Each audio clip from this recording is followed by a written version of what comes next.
ಸಹಾಯಕರ ಮೇಲೆ ಲೋಕಾಯುಕ್ತ ರೈಡ್ ಆಗಿದೆ. ನನಗೆ ಗೊತ್ತಿಲ್ಲ. ಈಗ ತಾನೇ ನಾನು ದಾರಿ ಬರುವಾಗ ಕೇಳ್ಪಟ್ಟು ಈ ಥರ ಸರ್ಫರಾಜ್ ಅವ್ರನ್ನ ಮನೆ ಮೇಲೆ ಲೋಕಾಯುಕ್ತ ದಾಳಿ ಆಗಿದೆ ಅಂತ. ಆ ತನಿಖೆ ನಡೀತಾ ಇದ್ರೆ ನಡೀಲಿ. ಈ ರೀತಿ ದಾಳಿಯಿಂದ ಏನಾದರೂ ಅದೇನಂತ ಗೊತ್ತಿಲ್ಲಲ್ಲ, ನಮಗೂ ಗೊತ್ತಿಲ್ಲ, ಏನಂತ ಗೊತ್ತಿಲ್ಲ. ಅವ್ರ ಮೊಬೈಲ್ ಎಲ್ಲ ಸ್ವಿಚ್ ಆಫ್ ಆಗಿದೆ. ಅವ್ರು ಸರ್ಫರಾಜ್ ಖಾನ್ ಅವರು ಅವ್ರ ತಂದೆ ಕಾಲದಿಂದ ಶ್ರೀಮಂತರು. ಅವ್ರ ತಂದೆನೇ ಸಿಕ್ಕಾಪಟ್ಟೆ ಆಸ್ತಿ ಅವ್ರು ಕೊಟ್ಟಿದ್ದಾರೆ. ಈಗ ತಾರ್ಕಾದಲ್ಲಿ ಈಗ ಫಾರ್ಮ್ ಹೌಸ್ ಇರೋದು ಅವ್ರ ತಂದೆಯವ್ರು ಕೊಟ್ಟಿರೋದು. ಈಗ ಬೆಂಗಳೂರಲ್ಲಿ ವಾಸ ಮಾಡ್ತಿರೋದು ಮನೆ, ದೊಡ್ಡ ಮನೆಯೂ ಅದೇ ಅವ್ರ ತಂದೆಯವ್ರು ಕೊಟ್ಟಿರೋದು. ಬರೀ ಅವರು ಸರ್ಕಾರಿ ನೌಕರಿ ಮಾಡ್ತಾಯಿದ್ದು, ಸೇವೆ ಮಾಡೋಕ್ಕಂತ ಮಾಡ್ತಾಯಿದ್ದಿದ್ದು ಅವರು. ಹಾಂ ಸರ್, ಈಗ ಡಿ ಕೆ ಶಿವಕುಮಾರ್ ಅವರ ದೆಹಲಿ ಯಾತ್ರೆ ಬಗ್ಗೆ ಸಾಕಷ್ಟು ಚರ್ಚೆ. ಈಗ ಡಿ ಕೆ ಶಿವಕುಮಾರ್ ದಿಲ್ಲಿಗೆ ಹೋಗಿರೋದು ಅವ್ರ ಇಲಾಖೆ ಸಂಬಂಧಪಟ್ಟಂಗೆ ಹೋಗಿರೋದು. ಯಾರಿಗೂ ಹೈಕಮಾಂಡ್ ಭೇಟಿ ಮಾಡೋಕ್ಕೆ ಹೋಗಲಿಲ್ಲ ಅವರು. ನನಗೆ ಗೊತ್ತಿದ್ದಂಗೆ ಅವ್ರು ಹೋಗಿರೋದು ಅವ್ರ ಇಲಾಖೆ ಸಂಬಂಧಪಟ್ಟಂಗೆ ಹೋಗಿರೋದು. ಅವ್ರ ಇಲಾಖೆ ಸಂಬಂಧ ಅವರೇ ಹೇಳಿಕೆ ಕೊಟ್ಟಿದ್ದಾರಿಲ್ಲ. ಅವ್ರ ಇಲಾಖೆ ಸಂಬಂಧಪಟ್ಟಂಗೆ ಹೋಗಿದ್ದೀನಿ ಅಂತ ಅವರೇ ಹೇಳಿಕೆ ಕೊಟ್ಟಿದ್ದಾರೆ. ಹಾಂ ಸರ್, ಈಗ ಇಕ್ಬಾಲ್ ಹುಸೇನ್ ಅವರು 6 ಅಥವಾ 9ಕ್ಕೆ ಡಿ ಕೆ ಶಿವಕುಮಾರ್ ಸಿಎಂ ಆಗ್ತಾರೆ. ಈಗ ಅವರವರು ಅಭಿಪ್ರಾಯ ಅವ್ರು ಹೇಳ್ತಾರೆ. ನನ್ನ ಅಭಿಪ್ರಾಯ ನಾನು ಹೇಳ್ತೀನಿ. ನಮ್ಮ ಪಕ್ಷ ಹೈಕಮಾಂಡ್ ಪಕ್ಷ. ಈಗ ಮನೆಯ ಸಿದ್ದರಾಮಯ್ಯ ಮುಖ್ಯಮಂತ್ರಿ ಕುರ್ಚಿಯಲ್ಲಿ ಮನೆ ಸಿದ್ದರಾಮಯ್ಯ ಅವರು ಕೂತಿದ್ದಾರೆ.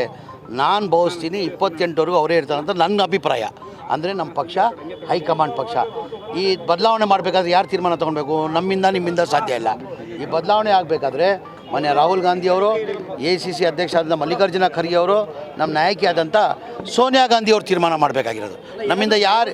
ಈಗ ಮನೆ ಮುಖ್ಯಮಂತ್ರಿ ಏನಂದರು, ನಮ್ಮ ಹೈಕಮಾಂಡ್ ಹೇಳ್ತಾರೆ ಅದಕ್ಕೆ ನಾನು ಬದ್ಧ ಅಂತ. ಮುಖ್ಯಮಂತ್ರಿ ಮೊನ್ನೆ ಮೈಸೂರಲ್ಲೂ ಹೇಳಿದ್ದಾರೆ, ಅದಕ್ಕಿಂತ ಮುಂಚೆ ಬೆಳಗಾಮಲ್ಲೂ ಹೇಳಿದ್ದಾರೆ.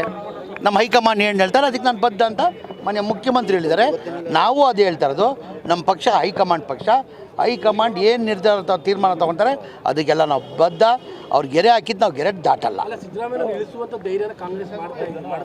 ಈಗ ನಾನೇನಂದೆ, ಅವ್ರಿಗೆ ಬದಲಾವಣೆ ಮಾಡಬೇಕು, ಯಾರಿಂದನೂ ಸಾಧ್ಯ ಇಲ್ಲ. ಹೈಕಮಾಂಡ್ ಮಾತ್ರ ಸಾಧ್ಯ ಅಂದಿಲ್ವ ನಾನು? ಅದಕ್ಕಿಂತ ಮುಂಚೆ ಏನಂದೆ, ಸಿದ್ದರಾಮಯ್ಯ ಕುರ್ಚಿಯಲ್ಲಿ ಕೂತಿದ್ದಾರೆ. ಅವ್ರು ಬದಲಾವಣೆ ಮಾಡೋಕ್ಕೆ ಯಾರಿಂದನೂ ಸಾಧ್ಯ ಇಲ್ಲ, ಹೈಕಮಾಂಡಿಂದ ಮಾತ್ರ ಸಾಧ್ಯ. ಅಂದರೆ ಮನೆಯ ರಾಹುಲ್ ಗಾಂಧಿಯವರು, ಸೋನಿಯಾ ಗಾಂಧಿಯವರು, ಮಲ್ಲಿಕಾರ್ಜುನ ಖರ್ಗೆ ಅವರು, ಅವರಿಂದ ಮಾತ್ರ ಸಾಧ್ಯ. ಈಗ ನಮ್ಮ ಪಕ್ಷ ಹೈಕಮಾಂಡ್ ಪಕ್ಷ. ಹೈಕಮಾಂಡ್ ಏನು ತೀರ್ಮಾನ ತಗೊಳ್ಳೋದು ಅದಕ್ಕೆಲ್ಲರ ಬದ್ಧ. ಅದು ನಮ್ಗೆ ಗೊತ್ತಿಲ್ಲ. ಅದು ಹೈಕಮಾಂಡ್ ಗೊತ್ತಿರ್ತದೆ. ಹೈಕಮಾಂಡ್ ಗೊತ್ತಿರ್ತದೆ. ಇಲ್ಲ, ಆ ಥರ ನನಗೆ ಗೊತ್ತಿಲ್ಲ. ಹೇಳಿದ್ದೀನಿ. Thank you. ನಿರ್ಭೀತ, ನಿಷ್ಪಕ್ಷಪಾತ, ವಿಶ್ವಾಸಾರ್ಹ ಸುದ್ದಿಗಳಿಗೆ ಮತ್ತೊಂದು ಹೆಸರಾಗಿರುವಂತ ನ್ಯೂಸ್ 18 ಕನ್ನಡ ಈಗ ಆಪ್ನಲ್ಲೂ ಲಭ್ಯವಿದೆ.